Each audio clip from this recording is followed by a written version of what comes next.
الحمد لله رب العالمين والصلاة والسلام على سيد الأنبياء والمرسلين أما بعد فأعوذ بالله من الشيطان الرجيم بسم الله الرحمن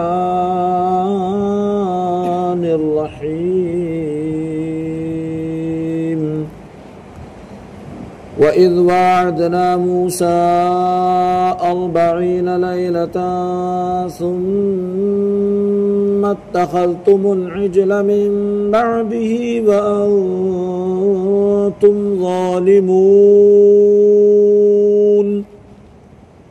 ثُمَّ عَفَوْنَا عَنكُم مِّن بَعْدِ ذَلِكَ لَعَلَّكُمْ تَشْكُرُونَ صدق اللہ العظیم۔ مل کر درود پاک پڑھیں۔ الصلاۃ والسلام علیک یا رسول اللہ وعلی آلک واصحابک یا حبیب اللہ۔ الصلاۃ والسلام علیک یا نبی اللہ وعلى آلك واصحابك يا نور الله۔ نويت سنة الاعتکاف۔ اللہ پاک کلام مقدس میں ارشاد فرماتا ہے، اور یاد کرو جب ہم نے موسیٰ سے 40 راتوں کا وعدہ فرمایا، پھر اس کے پیچھے تم نے بچھڑے کی پوجا شروع کر دی اور تم واقعی ظالم تھے، پھر اس کے بعد ہم نے تمہیں معافی عطا فرمائی تاکہ تم شکر ادا کرو۔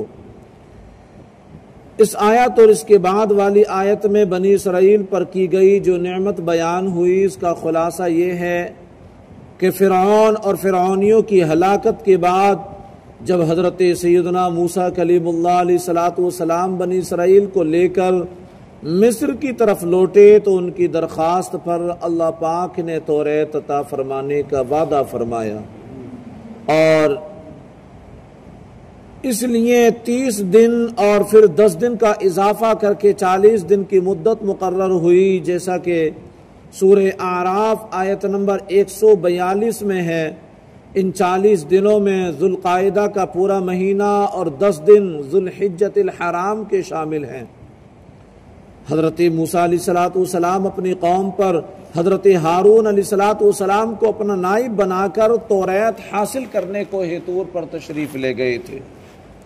40 دن اور 40 راتیں وہاں ٹھہرے، اور اس عرصے میں کسی سے سیدنا موسیٰ کلیم اللہ علیہ السلام نے کوئی بات چیت نہ فرمائی۔ اللہ تعالیٰ نے تختیوں پر تحریری صورت میں آپ کو توریت عطا فرمائی۔ دوسری طرف سامری نے جواہرات سے مزین سونے کا ایک بچھڑا بنا کر قوم سے کہا، یہ تمہارا معبود ہے۔ وہ لوگ 1 مہینے تک سیدنا موسیٰ کلیم اللہ علیہ السلام کا انتظار کرنے کے بعد سامری کے بہکانے سے بچھڑے کی پوجا کرنے لگے۔ ان پوجا کرنے والوں میں تمام بنی اسرائیل شامل تھے، صرف حضرت ہارون علیہ السلام اور آپ کے 12,000 ساتھی اس شرک سے دور و نفور ہیں۔ جب حضرت موسیٰ علیہ السلام واپس تشریف لائے، قوم کی حالت دیکھ کر انہیں تنبیہ کی، انہیں ان کے گناہ کا کفارہ بتایا۔ جب انہوں نے حضرت سیدنا موسیٰ کلیم اللہ علیہ السلام کے بتائے ہوئے طریقے کے مطابق توبہ کی تو اللہ پاک نے انہیں معاف فرما دیا، اور ان مرتد ہونے والوں کی توبہ کا بیان بھی آیت نمبر 53 کے بعد آ رہا ہے۔ وَإِذْ آتَيْنَا مُوسَى الْكِتَابَ وَالْفُرْقَانَ لَعَلَّكُمْ تَهْتَدُونَ۔ اور یاد کرو جب ہم نے موسیٰ کو کتاب عطا کی اور حق و باطل میں فرق کرنا تاکہ تم ہدایت پا جاؤ۔ وَإِذْ قَالَ مُوسَى لِقَوْمِهِ يَا قَوْمِ إِنَّكُمْ ظَلَمْتُمْ أَنفُسَكُمْ بِاتِّخَاذِكُمُ الْعِجْلَ فتوبوا إلى بارئكم فاقتلوا أنفسكم ذلكم خير لكم عند بارئكم فتاب علیکم انہ هو التواب الرحیم۔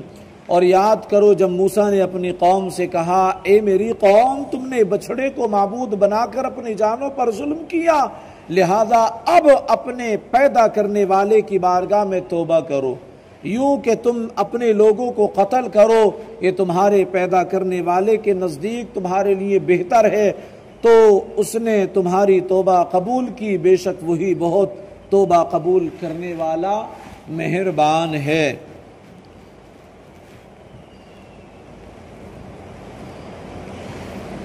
فَاقْتُلُوا أَنفُسَكُمْ کہ تم اپنے لوگوں کو قتل کرو۔ بنی اسرائیل کو بچھڑے پوجنے کی گناہ سے یوں معافی ملی کہ حضرت سیدنا موسیٰ علیہ السلام نے قوم سے فرمایا تمہاری توبہ کی صورت یہ ہے کہ جنہوں نے بچھڑے کی پوجا نہیں کی ہے وہ پوجا کرنے والوں کو قتل کریں، اور مجرم راضی خوشی سکون کے ساتھ قتل ہو جائیں۔ وہ لوگ اس پر راضی ہو گئے، صبح سے شام تک 70,000 قتل ہو گئے۔ تب حضرت موسیٰ اور حضرت ہارون علیہ السلام نے گڑ گڑاتے ہوئے بارگاہ سمدیت میں ان کی معافی کی التجا کی۔ اس پر وحی آئی کہ جو قتل ہو چکے وہ شہید ہوئے اور باقی بخش دیے گئے، قاتل و مقتول سب جنتی ہیں۔ اس آیت سے معلوم ہوا کہ شرک کرنے سے مسلمان مرتد ہو جاتا ہے اور مرتد کی سزا قتل ہے، کیونکہ یہ اللہ تعالیٰ سے بغاوت کر رہا ہے۔ جو اللہ تعالیٰ کا باغی ہوا اسے قتل کر دینا ہی حکمت اور مصلحت کے عین مطابق ہے۔ دنیا کے تقریباً تمام ممالک میں یہ قانون نافذ ہے کہ جو اس ملک کے بادشاہ سے بغاوت کرے اسے قتل کر دیا جائے۔ اس قانون کو انسانیت کے تمام عالم بردار تسلیم کرتے ہیں اور اس کے خلاف کسی طرح کی کوئی آواز بلند نہیں کرتے۔ جب دنیاوی بادشاہ کے باغی کو قتل کر دینا انسانیت پر ظلم نہیں، تو جو سب بادشاہوں کے بادشاہ اللہ تعالیٰ کا باغی ہو جائے اسے قتل کر دیا جانا کس طرح ظلم ہو سکتا؟ بچڑا بنا کر پوجنے میں بنی اسرائیل کے کئی جرم تھے۔ مجسمہ سازی جو حرام ہے، دوسرا حضرت ہارون علیہ السلام کی نافرمانی، تیسرا بچڑے کی پوجا کر کے مشرک ہو جانا۔ یہ ظلم آل فرعون کے مظالم سے بھی زیادہ شدید ہیں، کیونکہ یہ افعال ان سے بعد ایمان سرزد ہوئے، اس وجہ سے وہ مستحق تو اس کے تھے کہ عذاب الہی انہیں مہلت نہ دے اور فی الفور ہلاک کر کے کفر پر ان کا خاتمہ کر دے، لیکن حضرت سیدنا موسیٰ علیہ السلام اور حضرت سیدنا ہارون علیہ السلام کے طفیل انہیں توبہ کا موقع دیا گیا۔ یہ اللہ تعالیٰ کا بڑا کرم ہے، اور یہ قتل ان کے لیے کفارے کا باعث بنا، کفارے کا سبب بنا کہ ان کے گناہ اس کے ذریعے سے بخش دیے گئے۔ اللہ پاک ہم سب کو ہر قسم کے شرک سے بچنے کی توفیق عطا فرمائے، آمین بجاہ النبی الامین صلی اللہ علیہ وسلم۔ الحمدللہ رب العالمین والصلاة والسلام علی سید المرسلین۔ یا رب مصطفیٰ رسول کریم صلی اللہ علیہ وسلم کے واسطے ہمارے والدین کی، ساری امت مسلمہ کی مغفرت فرما دے۔ اے اللہ درس کی غلطیاں اور سب گناہ معاف کر دے۔ اے اللہ ہمیں عاشق رسول پرہیزگار بنا دے، والدین کا فرما بردار بنا دے۔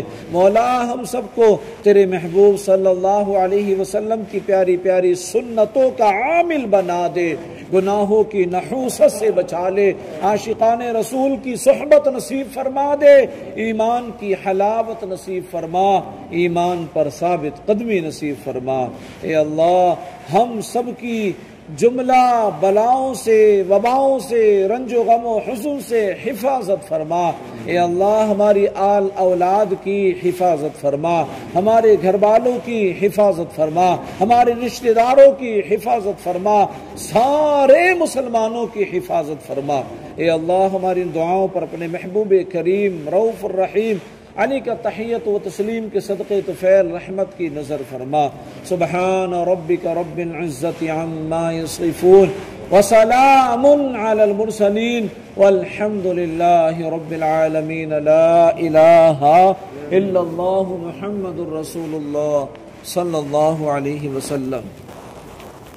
یا نبی سلام علیکہ، یا رسول سلام علیکہ، یا حبیب سلام علیکہ، صلوات اللہ علیکہ۔ آپ کا تشریف لانا وقت بھی کتنا سہانا، جگمگا اٹھا زمانہ، حوریں گاتی تھی ترانہ۔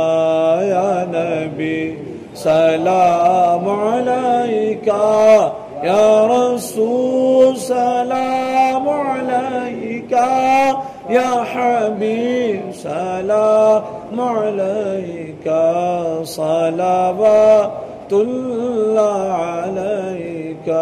الصلاة والسلام علیکہ یا رسول اللہ، الصلاة والسلام علیکہ یا حبیب اللہ، الصلاة والسلام علیکہ یا نبی اللہ، وعلی آلک واصحابک